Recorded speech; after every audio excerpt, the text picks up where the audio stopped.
Kids, get your popcorn out. Let me tell you the story of the space Viking, Thor Odinson. He was no ordinary. MCU masih melangsungkan fase 4 pada tahun 2022 ini. Salah satu film MCU fase 4 yang akan rilis pada tahun 2022 ini adalah Thor Love and Thunder yang kembali melibatkan Chris Hemsworth sebagai pemeran sang dewa petir. Film superhero Marvel ini sudah tayang pada sejumlah bioskop Indonesia mulai dari tanggal 6 Juli 2022. Sinopsis Thor Love and Thunder mengisahkan Thor yang memilih untuk pensiun sebagai superhero. Namun masa pensiunnya terganggu oleh kemunculan Gorr the God Butcher yang membantai para dewa pada alam semesta. Hal ini kemudian membuat sang dewa petir berhenti dari masa pensiunnya demi menghentikan Gorr dengan bantuan dari mantan kekasihnya yaitu Jane Foster alias Mighty Thor. Nah, sebelum kamu menonton Love and Thunder di bioskop, ada baiknya simak terlebih dahulu review singkat dari Alizwell berikut ini.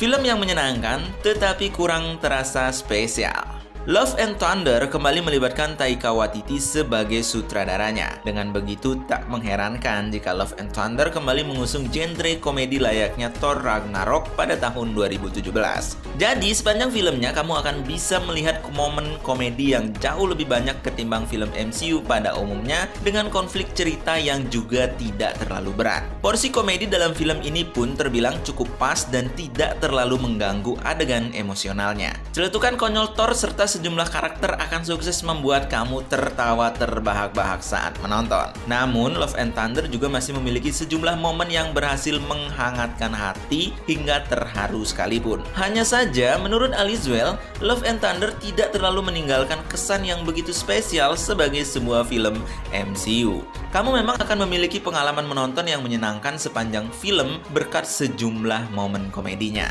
Akan tetapi, ketika filmnya berakhir, tidak ada perasaan spesial yang membekas di hati dari filmnya. Hal ini sebenarnya sudah seperti penyakit yang dialami oleh sejumlah proyek MCU fase 4 sebelumnya. Sebab, baik Love and Thunder ataupun proyek MCU fase 4 sebelumnya lebih terkesan seperti film standalone yang kurang berperan besar terhadap masa depan perfilman superhero-nya.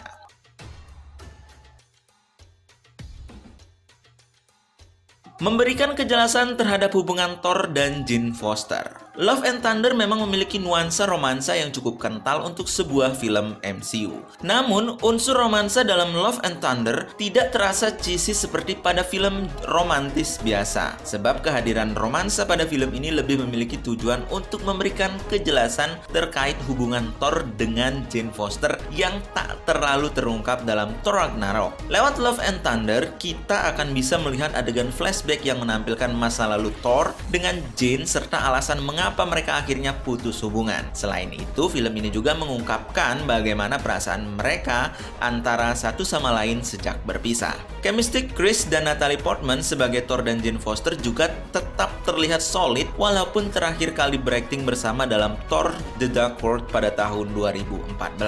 Intinya, Love and Thunder berhasil memberikan penutup yang memuaskan rasa penasaran penonton terhadap hubungan Thor dan Jane dalam semesta Marvel Cinematic Universe.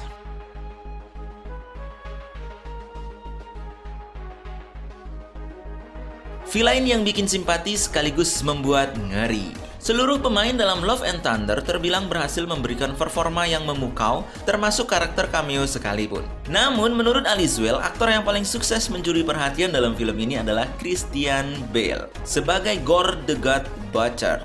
Bale terbilang berhasil tampil maksimal sebagai Gorr sehingga mampu menjadi villain yang berkesan. Gorr pun bukan tipikal villain yang membuat penonton kesal karena tingkah lakunya yang jahat dan mengganggu sang tokoh utama. Sebab sejak awal filmnya penonton akan langsung dibuat bersimpati terhadap Gorr karena latar belakangnya yang cukup tragis. Hal ini juga membuat penonton menjadi cukup mewajarkan alasan Gorr akhirnya menjadi seorang villain yang kejam dalam filmnya. Selain membuat simpati, Gore juga beberapa kali sukses membuat penonton merasa ngeri. Mulai dari kekejamannya hingga adanya beberapa momen jump scare yang melibatkan Gore. Kengerian ini pun tak kalah horornya dengan nuansa yang sempat kita rasakan ketika kita menonton Doctor Strange in the Multiverse of Madness beberapa waktu lalu, meski memang tidak terlalu intens.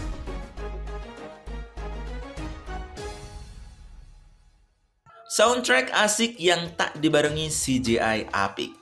Sama seperti Thor Ragnarok, Love and Thunder juga memiliki soundtrack yang bergenre rock. Bedanya, kali ini mayoritas soundtracknya berasal dari lagu-lagu milik band Guns N' Roses. Sejumlah lagu Guns N' Roses pun bisa kita dengar dalam adegan pertarungan filmnya yang membuat momen tersebut terasa semakin seru dan asik. Sayangnya, menurut Alizwell nih, adegan pertarungan Love and Thunder enggak dibarengi dengan CGI yang mumpuni. Sebab ada beberapa momen dalam adegan pertarungan filmnya yang terlihat seperti sequence animasi seolah CGI-nya belum diproduksi dengan rapi. Setelah menonton Love and Thunder, Alizwell semakin tidak heran jika banyak komentar kalau kualitas CGI film MCU semakin buruk dari tahun ke tahun.